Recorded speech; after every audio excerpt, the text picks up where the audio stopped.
강 회장님, 오늘 계약 건으로 글로벌 기업에서 연락 왔습니다. 휴게소에 남겨진 그날 2년 후, 저는 수천억대 기업의 실질적 주인이 되어 있었습니다. 그 시작은 정말 처참했지요. 먼저 이 이야기가 시작되기 전에 구독과 좋아요 부탁드립니다. 함께 해주시면 감사하겠습니다. 저는 강태산입니다. 올해 70이지요. 죽전 휴게소, 소나기가 쏟아지던 그날 오후였습니다. 아버지, 잠깐만 쉬었다가요. 아들이 말했습니다. 저는 고개를 끄덕이고 차에서 내렸지요. 화장실이라도 다녀올까 싶었습니다. 그런데 뒤돌아보니 아들 차가 이미 주차장을 빠져나가고 있었습니다. 고속도로로 합류하는 모습이 보이더군요. 저는 한참 동안 그 자리에 멍하니 서 있었습니다. 설마, 진짜 날 버린 건가? 집으로 돌아갈까도 생각했습니다. 하지만 그 집은 이미 아들 명의였지요. 일주일 전에 아들이 말했습니다. 아버지, 상속세 때문에 미리 증여하는 게 좋대요. 어차피 아버지 집인데 뭐. 저는 고민 없이 도장을 찍었습니다. 그런데 그 다음 날부터 달라지더군요. 현관 비밀번호가 바뀌었고 며느리 눈치가 노골적으로 차갑게 변했습니다.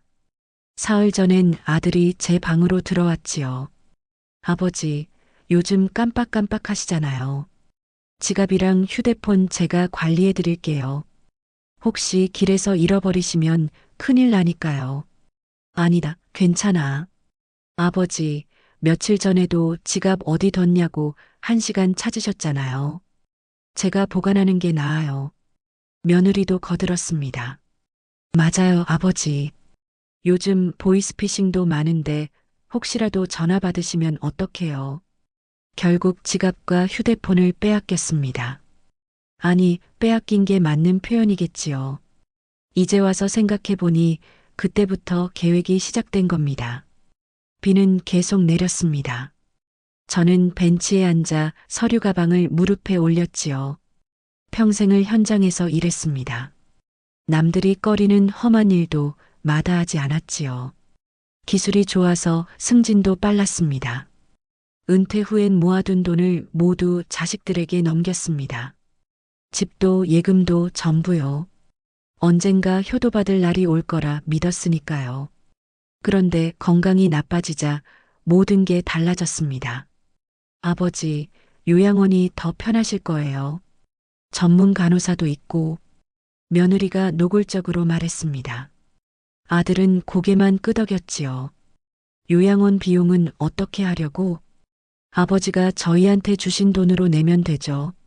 제 돈으로 저를 요양원에 보내겠다는 겁니다. 기가 막혔지요. 결국 오늘 휴게소에 버려진 겁니다. 저는 서류 가방을 꽉 움켜쥐었습니다.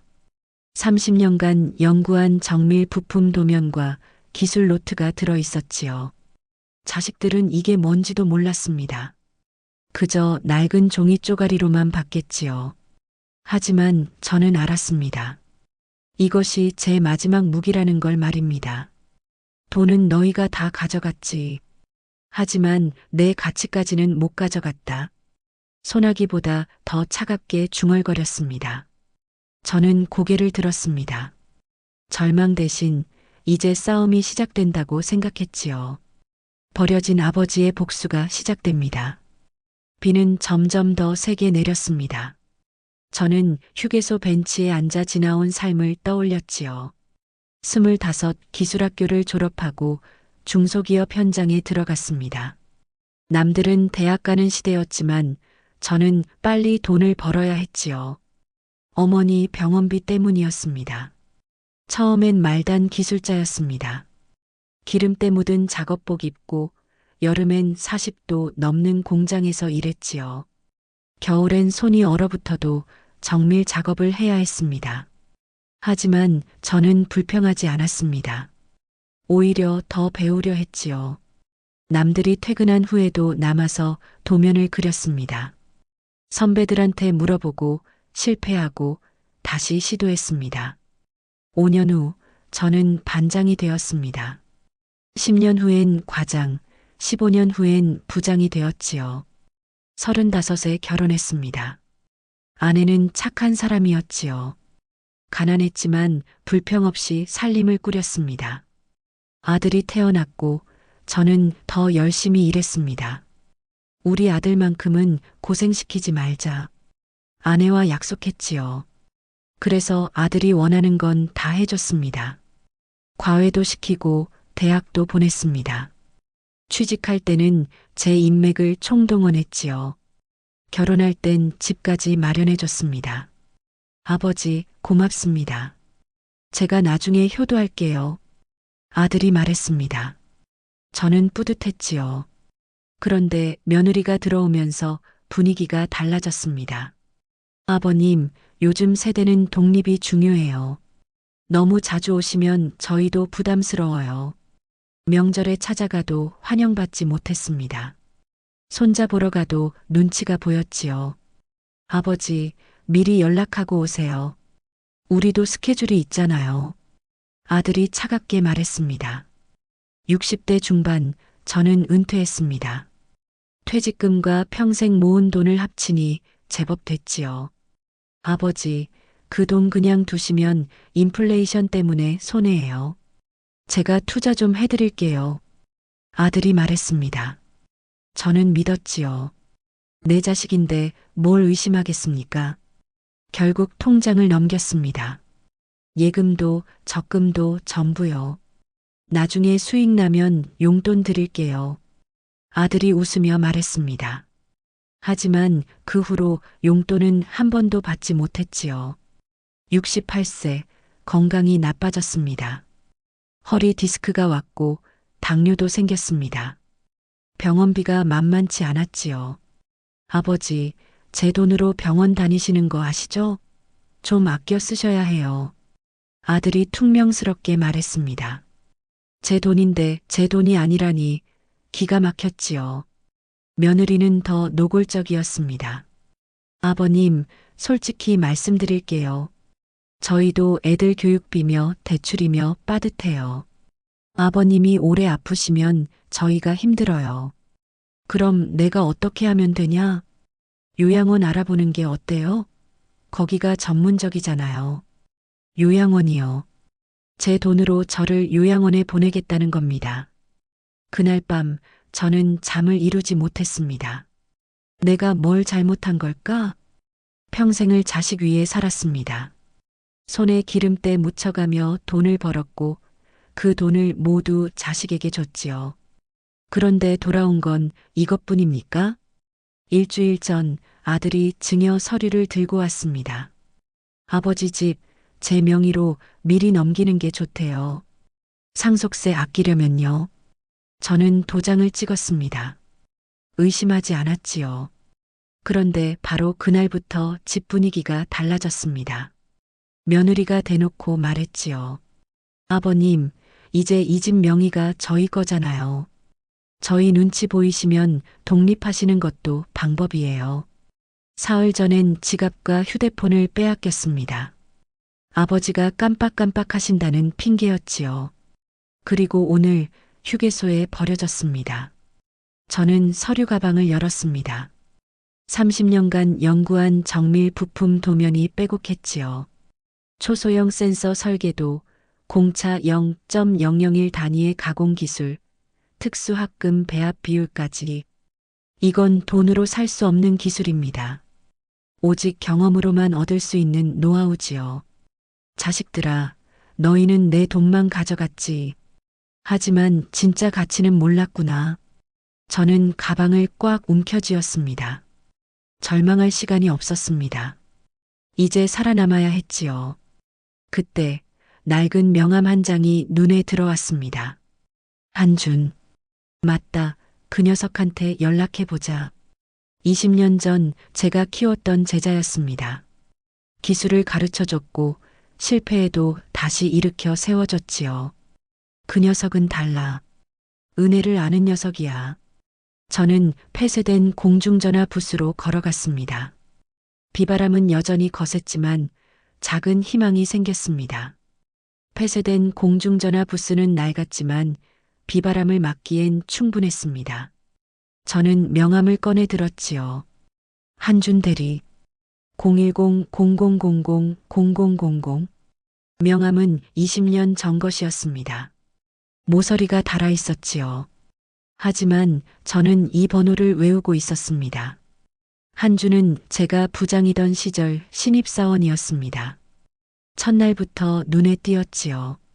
남들은 시키는 일만 하는데 한주는 달랐습니다.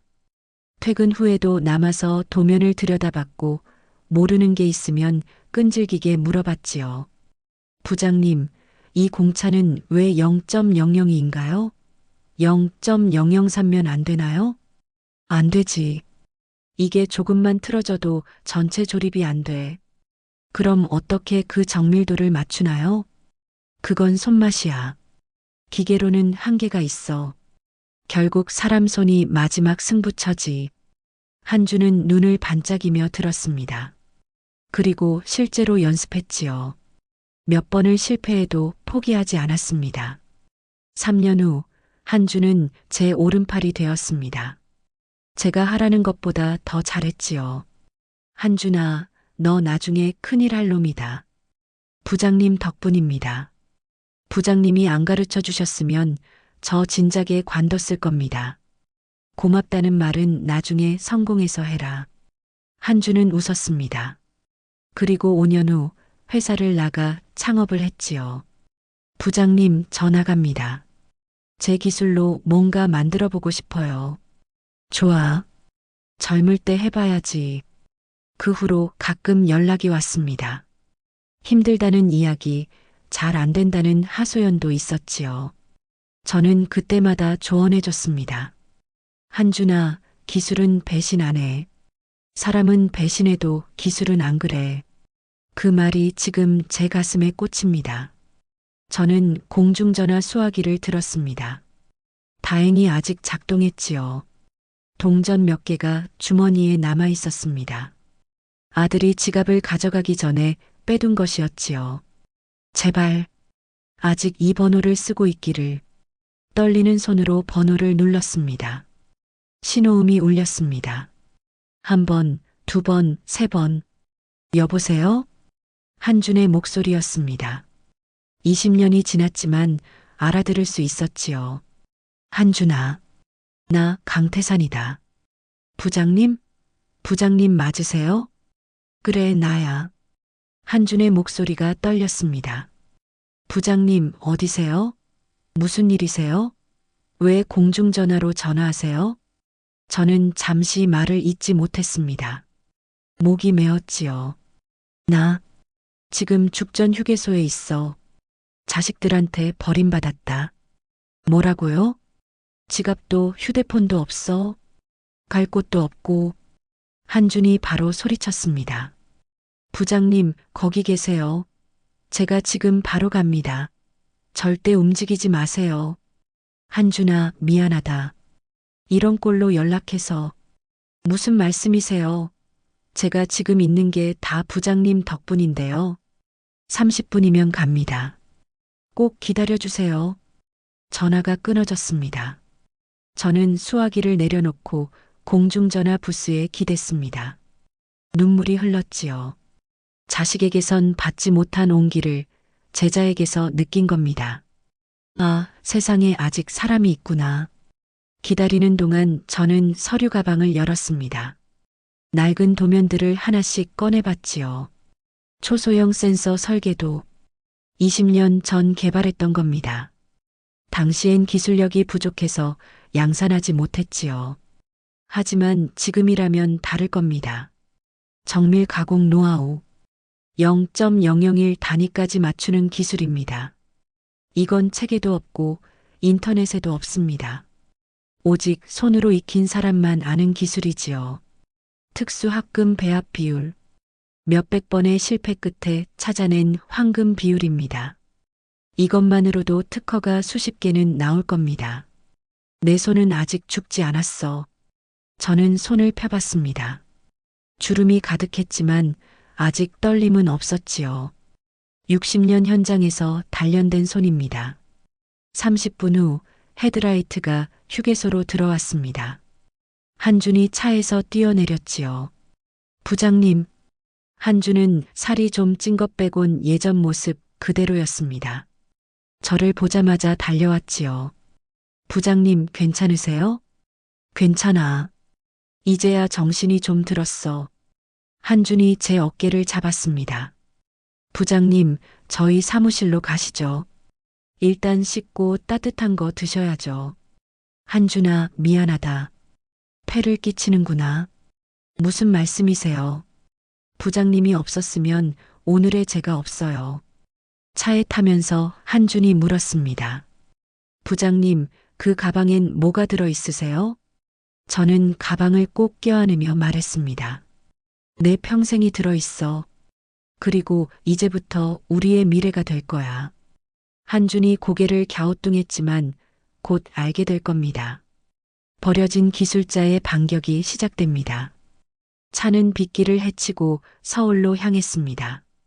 저는 창밖을 보며 다짐했지요. 자식들아, 너희는 큰 실수를 했다. 날 버린 게 아니라 보물을 버린 거야. 한준의 차는 서울 구로구 낡은 오피스텔 건물 앞에 멈췄습니다. 부장님, 여기가 저희 사무실입니다. 5층에 올라가자 좁은 공간에 젊은 직원 7명이 모니터 앞에 앉아 있었지요. 얘들아, 이분이 내가 항상 말하던 강태산 부장님이시다. 직원들이 일제히 고개를 들었습니다. 눈빛이 반짝였지요. 샤워를 마치고 따뜻한 국밥을 먹었습니다. 며칠 만에 먹는 제대로 된 식사였지요. 한준이 고민을 털어놨습니다. 부장님, 저희가 초소형 센서 개발 중인데 정밀도가 안 나와요. 0.005 이상 오차가 생기면 불량입니다. 도면 좀 보자. 노트북 화면을 보자마자 문제가 보였습니다. 조립 순서가 잘못됐어. 이 소재는 열팽창 개수 고려 안 했고, 기계는 완벽해도 사람 손이 들어가야 할 부분이 있어. 젊은 직원 하나가 끼어들었습니다. 저희가 최신 장비로 다 자동화했는데요. 저는 피식 웃었습니다. 기계가 만능인 줄 아나? 마지막 0.001은 결국 사람 손이야. 직원들은 반신반의하는 표정이었지요. 시제품 가져와 봐. 불량품 하나를 받아 손으로 만져봤습니다. 60년간 단련된 손끝이 미세한 떨림을 감지했지요. 공구를 받아 10분 동안 손으로 조정했습니다. 됐어. 측정해봐. 젊은 직원이 정밀 측정기로 확인하더니 눈이 휘둥그레졌습니다. 0.001 오차도 안 나오는데요? 어떻게 이게 가능하죠? 말했잖아. 손맛이야. 한주는 눈물이 글썽했지요. 부장님, 저희한테 필요한 게 바로 이거였어요. 저는 서류 가방을 열었습니다. 내가 30년간 모은 게 여기 다 있어.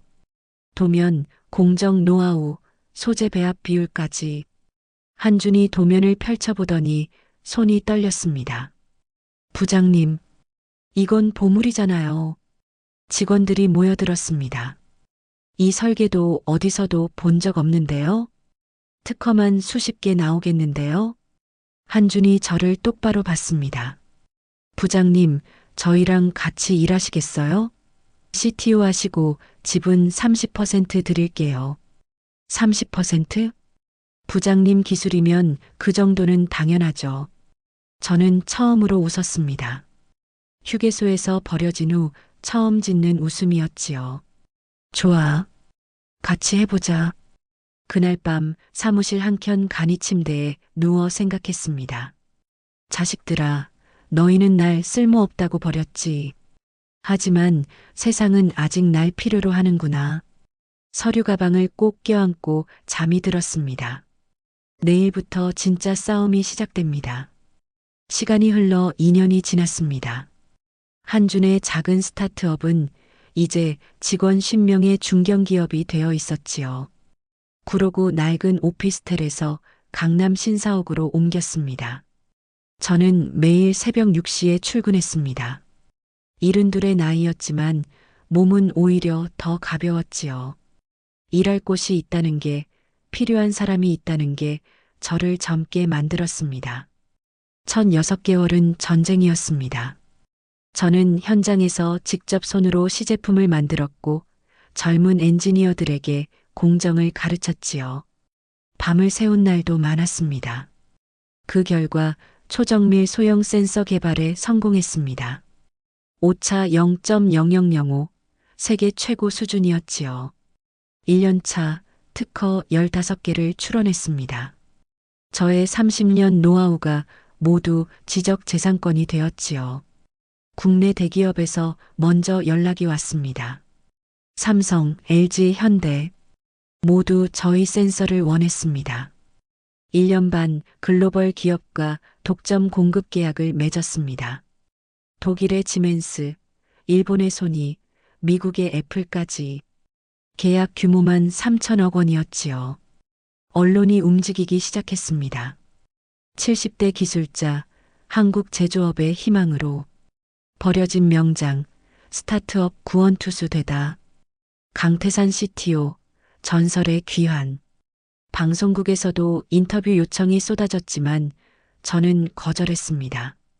아직 할 일이 남았으니까요. 2년차 회사 가치는 5천억 원을 돌파했습니다. 저의 30% 지분은 1,500억 원의 가치가 되었지요. 주주총회가 열렸습니다. 대회의실에 투자자들과 임직원들이 가득 모였습니다. 한준이 무대에 섰습니다. 여러분, 오늘 이 자리에 계신 분 중 가장 중요한 분을 소개하겠습니다. 저를 가리켰지요. 강태산 공동대표이자 CTO이십니다. 이분이 안 계셨다면 오늘의 우리 회사는 없습니다. 사람들이 일어나 박수를 쳤습니다. 기립박수였지요. 젊은 직원 하나가 외쳤습니다. 강 회장님, 세상을 바꾸셨습니다. 저는 천천히 일어났습니다. 마이크를 잡고 조용히 말했습니다. 제가 한 건 제 손에 남은 기술을 나눈 것뿐입니다. 기술은 숨기는 게 아니라 나누는 겁니다.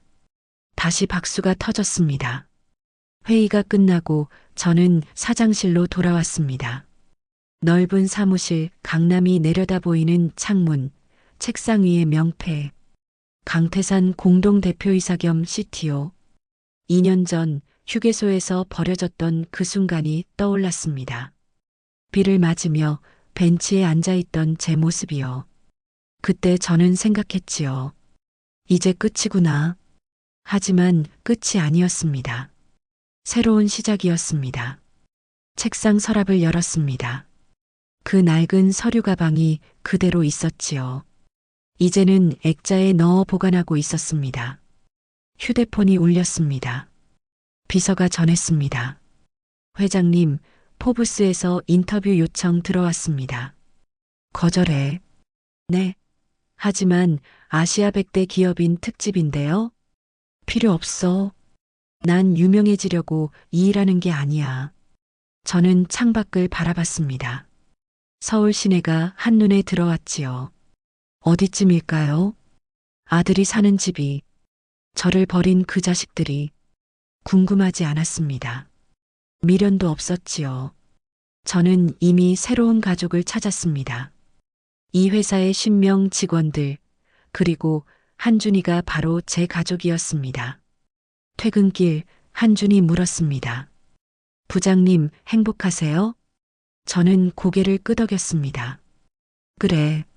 지금이 내 인생에서 가장 행복해. 한준이 웃었습니다. 부장님 덕분에 저도 행복합니다. 집으로 돌아왔습니다. 아파트 30평, 저 혼자 살기엔 넓었지요. 회사에서 마련해준 집이었습니다. 거울을 봤습니다. 2년 전보다 얼굴에 생기가 돌았습니다. 72이지만 예순처럼 보였지요. 그날 밤 저는 일기를 썼습니다. 자식들아, 너희는 날 쓸모없다고 버렸지. 하지만 난 다시 일어섰다. 누구의 도움 없이 내 기술 하나로. 펜을 놓고 창밖을 바라봤습니다. 이제 곧 그들이 찾아올 겁니다. 소식을 들었을 테니까요. 하지만 저는 이미 준비가 되어 있었습니다. 아들에게 되갚아줄 준비를요. 월요일 오전 비서가 급히 들어왔습니다. 회장님, 아드님 부부가 로비에서 기다리고 계십니다. 드디어 왔구나. 저는 예상했던 순간이었지요. 올라오라고 해. 10분 후 사장실 문이 열렸습니다. 아들과 며느리가 들어왔지요. 2년 만이었습니다. 아들은 살이 빠져 있었고 며느리는 화장이 짙었습니다. 아들이 떨리는 목소리로 말했습니다. 아버지, 저희가 정말 잘못했어요. 며느리가 갑자기 무릎을 꿇었습니다. 눈물까지 흘렸지요. 하지만 저는 알았습니다. 저 눈물이 가짜라는 것을. 저는 팔짱을 끼고 그들을 내려다봤습니다. 그래서 아들이 다급하게 말을 이었습니다. 다시 함께 살자고, 집도 돌려주겠다고, 방도 그대로 있다고 했지요. 저는 비웃었습니다. 창고로 쓰고 있을 게 뻔했으니까요. 책상 서랍을 열어 사진 한 장을 꺼냈습니다. 2년 전 휴게소에서 찍은 사진이었지요. 비를 맞으며 벤치에 앉아있던 제 모습이 담겨 있었습니다. 이거 봐라. 이게 너희가 날 버린 날이야. 죽전 휴게소, 소나기 내리던 날. 기억나냐? 아들이 고개를 떨궜습니다. 며느리는 계속 흐느꼈지만 저는 속을 다 꿰뚫고 있었습니다. 너희가 진짜로 후회하는 게 아니라는 거 나도 알아. 신문 봤지? 내가 회사 지분 30% 갖고 있다는 거 1,500억이라며.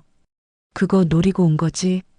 아들과 며느리가 서로 눈빛을 교환했습니다. 바로 그거였지요. 저는 이미 조사를 마쳤습니다. 아들이 운영하던 무역회사가 적자에 시달리고 있었지요. 은행 대출도 막혔고 거래처도 끊겼습니다. 파산 직전이었습니다. 아들이 주머니에서 서류 봉투를 꺼냈습니다. 재산관리 위임장이었지요. 제 돈을 자기들이 관리하겠다는 겁니다. 저는 그 서류를 받아 찢어버렸습니다. 꺼져. 며느리가 소리쳤습니다. 법적 상속권이 어쩌고 자식으로서 권리가 어쩌고 떠들어댔지요. 저는 서랍에서 또 다른 서류를 꺼냈습니다. 유언장이야. 내 전 재산은 기술장학재단에 기부하기로 했어. 공증까지 다 끝났고. 아들이 비틀거렸습니다. 며느리는 입을 벌린 채 얼어붙었지요.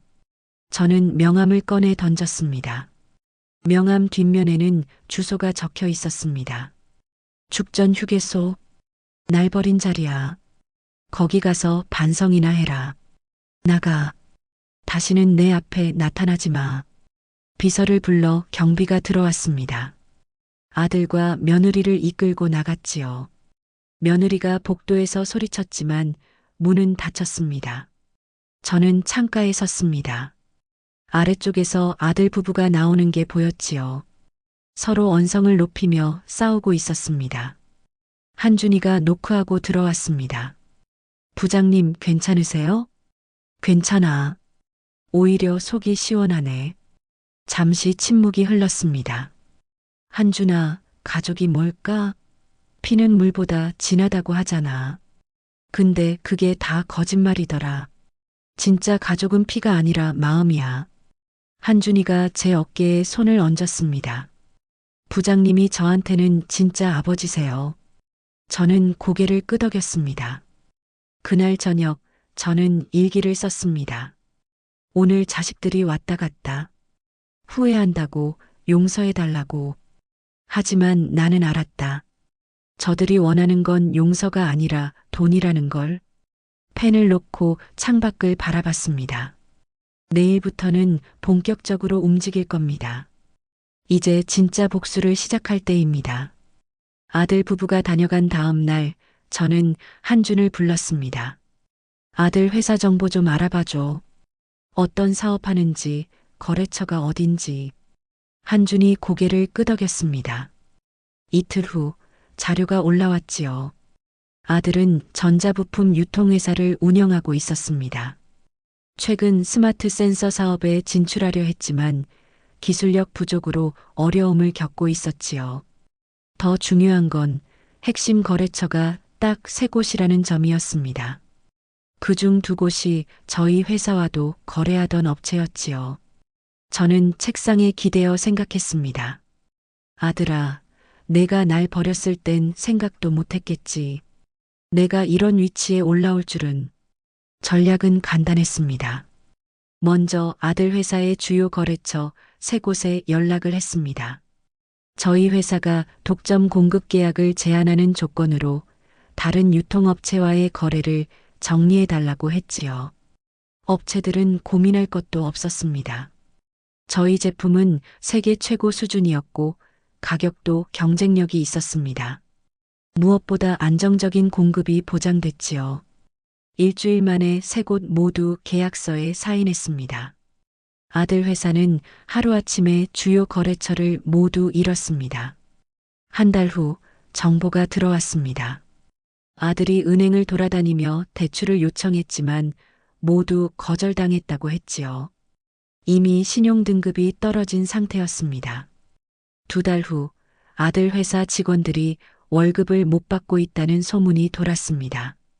3달 후 아들이 사무실 문을 닫았습니다. 저는 감정이 없었습니다. 복수가 달콤하지도 슬프지도 않았지요. 그저 당연한 결과였습니다.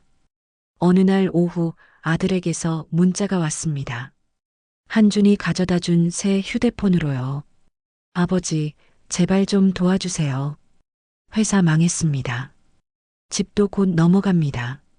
제발이요. 저는 답장을 보냈습니다. 죽전 휴게소 알지? 거기 가봤냐? 답장은 오지 않았습니다. 일주일 후 며느리에게서 전화가 왔습니다. 울먹이는 목소리였지요. 아이들 학원비를 못 낸다고 제발 한 번만 봐달라고 했습니다. 저는 차갑게 말했습니다.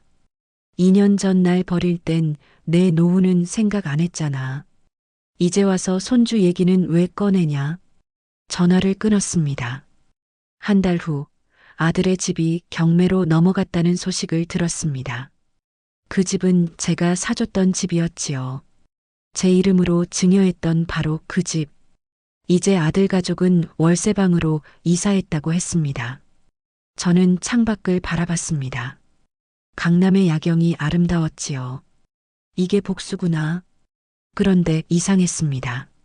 속이 시원하지 않았지요. 승리의 기쁨도 복수의 쾌감도 없었습니다. 그저 공허했습니다. 한준이가 들어와 물었습니다. 부장님 괜찮으세요? 그래. 괜찮아. 아드님 일 때문에 마음 쓰이시죠? 저는 고개를 저었습니다. 아니야. 마음 안 쓰여. 그게 문제지. 한준이가 의자에 앉았습니다. 부장님, 제가 감히 드릴 말씀은 아니지만 이제 그만 놓으시는 게 어떨까요? 놓다니? 복수도 미움도요. 부장님은 이미 이기셨잖아요. 더 이상 그분들한테 마음 쓰실 필요 없어요. 저는 한참 동안 아무 말도 하지 못했습니다. 맞는 말이었습니다. 저는 이미 이겼습니다. 회사도 돈도 명예도 모두 얻었지요. 그런데 왜 이렇게 공허할까요? 그날 밤 저는 오랜만에 과거를 떠올렸습니다. 아들이 어렸을 때 제 등에 엎여 웃던 모습, 초등학교 입학식 때 제 손을 꼭 잡고 가던 모습, 대학 합격하고 기뻐하던 모습, 언제부터였을까요? 저희 사이가 이렇게 된 게 아마도 제가 너무 많이 줬을 때부터였을 겁니다. 주면 줄수록 아들은 당연하게 여겼습니다. 감사는 의무가 됐고 효도는 짐이 됐지요. 그리고 제가 쓸모 없어지자 저를 버린 겁니다. 저는 일기장을 펼쳤습니다. 오늘 아들 회사가 완전히 망했다. 내가 원하던 결과다. 하지만 기쁘지 않다. 내가 복수한 건 자식이 아니라 나를 배신한 인간이었다. 그런데 그 인간이 내 자식이라는 게 슬프다. 펜을 놓고 창밖을 바라봤습니다. 다음 날 아침 저는 결심했습니다. 한준아, 장학재단 설립 일정 당겨줘. 네, 벌써요? 그래. 내 재산 절반을 지금 당장 출연할 거야. 한준이 놀란 표정을 지었습니다. 부장님, 그럼 700억이 넘는데요? 상관없어. 어차피 쓸 데도 없고 자식들 줄 생각도 없어. 차라리 어려운 기술자 후배들 키우는 게 낫지. 서류 작업은 빨리 진행됐습니다. 한 달 후 강태산 기술장학재단이 정식 출범했습니다. 매년 100명의 기술 인재에게 장학금을 지원하기로 했지요. 언론이 대서특필했습니다. 70대 기술자 700억 사재 출연. 버려진 노인에서 기부천사로. 강태산, 대한민국 기술자들의 영웅. 인터뷰 요청이 쏟아졌지만 저는 모두 거절했습니다. 난 영웅 아니야. 그냥 내가 받은 걸 돌려주는 것뿐이야. 그날 저녁 한준이 물었습니다. 부장님, 후회 안 하세요? 뭘? 그 돈으로 편하게 사실 수도 있었잖아요. 저는 고개를 저었습니다. 아니야. 이게 맞아. 돈은 쓸 곳이 있어야 가치가 있는 거야. 창밖을 바라봤습니다. 어딘가에서 아들이 이 기사를 봤을까요? 700억을 기부했다는 기사를. 아마 이를 갈고 있겠지요. 그 돈이 원래 내 거였는데 하면서. 하지만 저는 상관없었습니다. 제가 버린 건 아들이 아니었습니다. 욕심을 버린 겁니다. 그리고 진짜 가치를 찾은 겁니다. 복수는 끝났습니다. 이제 저는 제 인생을 살 겁니다. 며칠 후 우편으로 편지 한 통이 왔습니다. 발신자는 아들이었지요. 뜯어보지 않았습니다. 그냥 서랍에 넣어뒀습니다. 읽고 싶지 않았습니다. 어떤 변명이 적혀 있든 어떤 사과가 적혀 있든 이미 늦었으니까요. 저는 연구실로 향했습니다. 새로운 프로젝트가 기다리고 있었습니다. 차세대 센서 개발이었지요. 73, 저는 아직 현역입니다. 그리고 행복합니다. 이 이야기가 끝입니다. 버려진 아버지 강태산은 다시 일어섰고 진짜 가치를 찾았습니다. 여러분께도 힘이 되었기를 바랍니다. 구독과 좋아요로 응원해 주세요.